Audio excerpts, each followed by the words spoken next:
Back here on Sportsline, and our phone lines are open, 737-7767, if you want to chime in. When they opened up training camp on Wednesday, and guys reported, Mike Vrabel was asked essentially how good he thinks this Titans team can be. He's seen them in the offseason. He knows what they did last year. He knows the pieces they've added. How good do you think they can be? And he said, honestly, I think every team in the NFL has a chance to win the Super Bowl. He immediately said, I know you all are going to scoff at that. And I am, because we all know the Browns have no shot at winning the Super Bowl this year. But, he said, the way it is set up, the NFL season is like a horse race. Instead of 18 or 20 like you see in a traditional stakes race, you've got 32 teams. And when the gates come open, it's your job to just run. And he said, and the thing about players is they don't care what the team to the left or the team to the right is doing. Their job is just to run in front and go as hard as they can.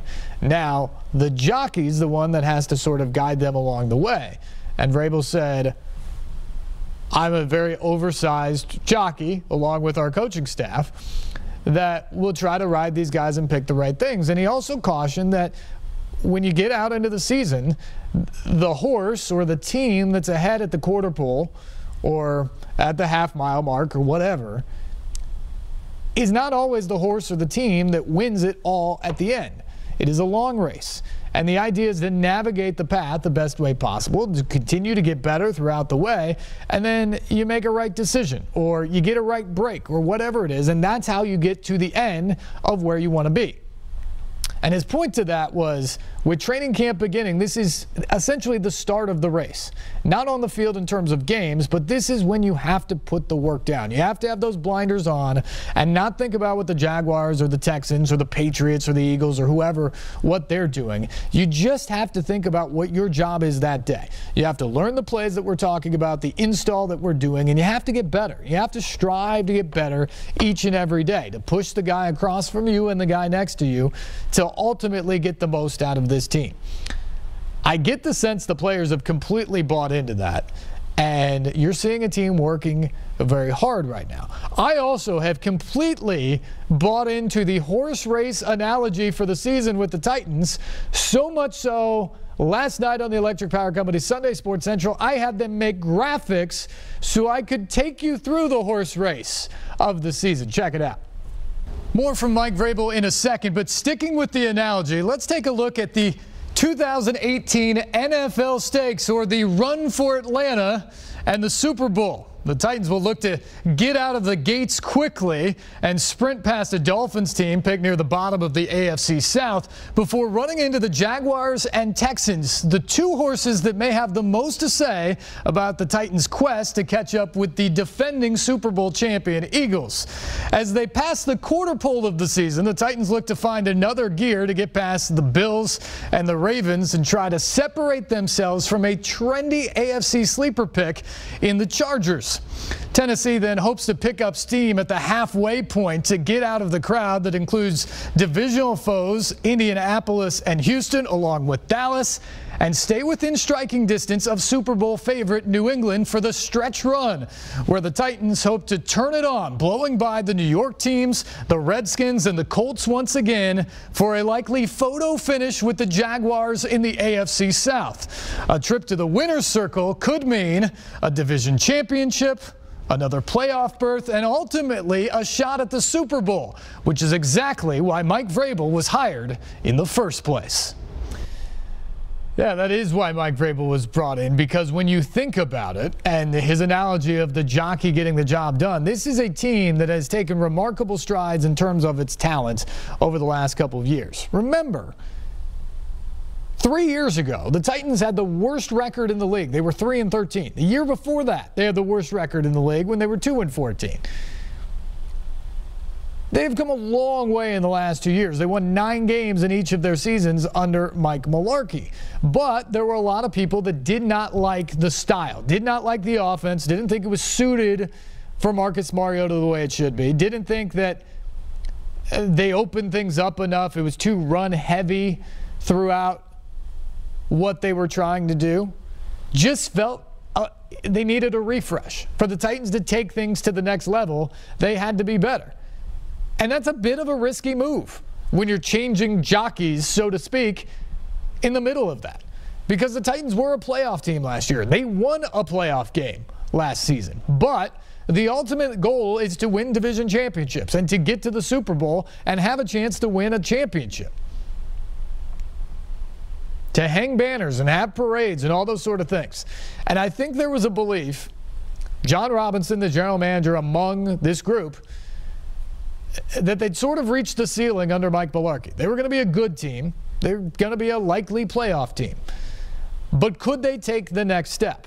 And that's the thing about hiring Mike Vrabel, is the thought there's a very small window that you now have to hit. When you've already been a playoff team, when you've already won a game in the playoffs, you have a quarterback that can do it, you have a roster that can do it.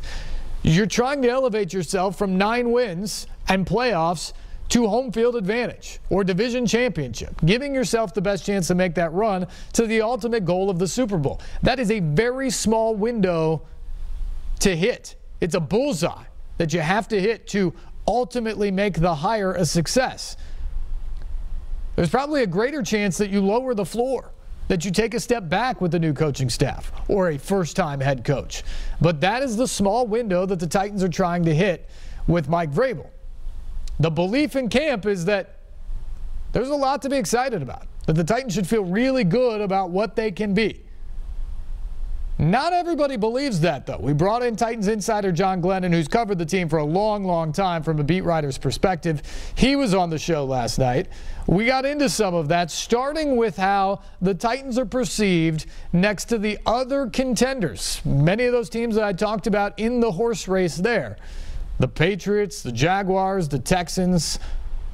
All of those teams seem to be getting more favorable looks from the quote-unquote experts right now than the Titans are.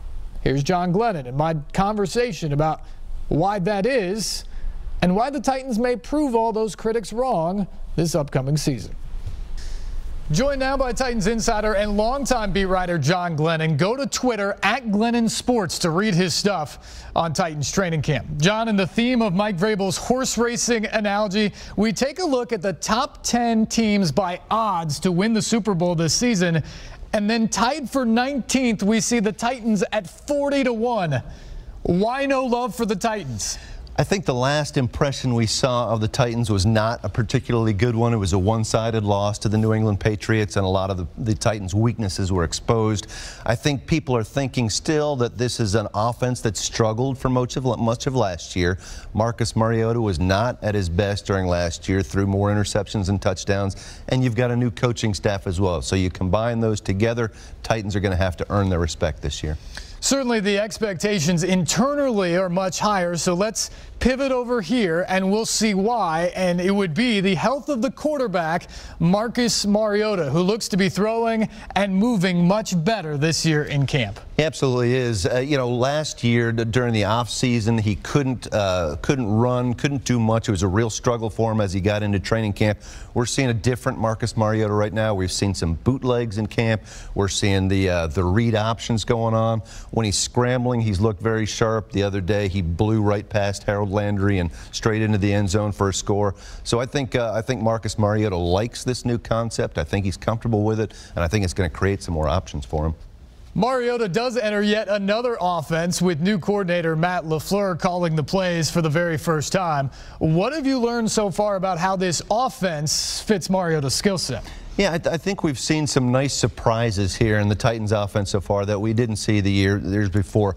Bootlegs. Marcus Mariota seems to be a natural guy for the bootleg. We're going to see more of that from Matt LaFleur. And when you look at kind of the magic that he worked with the Rams offense, granted he was not the play caller last year, but not only in terms of his quarterback, but in terms of the wide receivers who are not particularly experienced either, I think there's a lot of things to look forward to for the Titans. Speaking of wide receiver, we saw Corey Davis break out with those 2 touchdowns in the loss to New England in the playoffs. He says he feels like a different guy this year in training camp. Have you seen that? I have seen that. He's a more confident guy. You know, he's been healthy. He's been able to work much more than he was last year in training camp. We've seen some great catches from him. Occasionally, though, we're still seeing some moments where Corey Davis is not running a great route or perhaps slips. We've seen a couple interceptions from Corey Davis routes. So I think he's still working on consistency, but much more flash this year than last. Definitely looks like a guy when he's got it right out there. So there's one playmaker. We move along to see another playmaker, and that would be Derrick Henry. Back for year 3. He is again sharing the backfield load, but this time with Dion Lewis instead of DeMarco Murray. What do you think is the right mix for carries between those two guys? My guess right now would probably be about 60-40 for Derrick Henry. You know, I think Derrick Henry's enthused about this system too because it's a zone blocking scheme. You know, the one cut, move forward. It's the kind of scheme that Derrick Henry said he was used to playing for in college. So he's excited about that. Dion Lewis, I think, though, gives you more than just a third down back. I think you have to find a way to work him into the offense as well. The other day, for instance, we saw Marcus Mariota under pressure during a play, scrambled near the line of scrimmage, just flipped it underhanded to Dion Lewis, took it for a big game. So I think those are the kind of plays we're going to see more from Dion Lewis. I think probably about 60-40 is my guess. Yeah, but don't forget, Lewis led the NFL in yards between the tackles in the second half of last season. So we go from the offense and move along to the defense, where perhaps the biggest improvement on this team, John, is in the secondary, where Malcolm Butler has been all over the field so far in camp. What can better pass coverage mean for Dean Peay's defense? Well, one of the biggest things this defense wants to do is create more turnovers. Dean Peay's defense last year in Baltimore, 34 turnovers. I think the Titans had 21. So when you have better, stickier coverage from your cornerbacks, you're going to get more interceptions, more turnovers in general. They paid Malcolm Butler an awful lot of money to be an excellent cornerback. That's what we've seen for my money so far in training camp. I think Malcolm Butler has been the most noticeable guy in the field. Several interceptions, great energy, and of course he's got that winning pedigree as well, so it looks like an excellent addition. And finally, as always, there are some bumps and bruises in training camp, and we see that this year with first-round pick Rashaan Evans being sidelined the last couple of days, while second-round pick Harold Landry has stepped in and gotten several first-team reps in the absence of Brian Orakpo. Which one of those two draft picks has the biggest impact this season at linebacker? I think it's going to be Landry in this rookie year, not necessarily through their whole careers down the line, but I think this year we're going to see more from Landry. He, in some ways, I think his job is simpler. He's just going to be on the field to rush the passer most of the time, get after the quarterback. Rashaan Evans has a little bit more of a learning curve, and I think there are more people in Rashaan Evans' position. Also, you're talking about Will Compton, you're talking about Jayon Brown at times. Harold Landry right now is the number 3 outside linebacker, and you can bet they're going to find ways to get 3 rushing linebackers on the field at times as well. Now, ultimately, John, many people will look at the success or lack thereof this season as a result of the jockey, Mike Vrabel. What have you seen from him so far in camp that makes you believe John Robinson hired the right jockey to get this playoff team to contender status, or at least get them back to the playoffs again? I was intrigued. My first few experiences with Mike Vrabel, I kind of thought he was going to be very much the old school, my way or the highway kind of guy, take it or leave it, tough guy. I've been impressed by the fact that he's not necessarily what I thought he was going to be. Very intelligent man, very well-spoken, very much attentive to details, you know, to the point that he is very much hands-on on the practice field. We've seen him get involved in a number of the drills. And I think the relationships I'm seeing him create with players, not only his veterans, not only the star players, but undrafted players he's calling by name on a regular basis. Maybe every coach does that, I'm not sure, but I've been impressed by Mike Vrabel so far and his ability to relate to the players. And the phrase that John Robinson used time and time again with him, leader of men, that's what we've seen so far. Certainly looks like it so far. John Glennon, thanks for the time. We'll see you at camp. Thank you. Good stuff from John Glennon, who covers the Titans. You'll see a lot of him coming up this fall.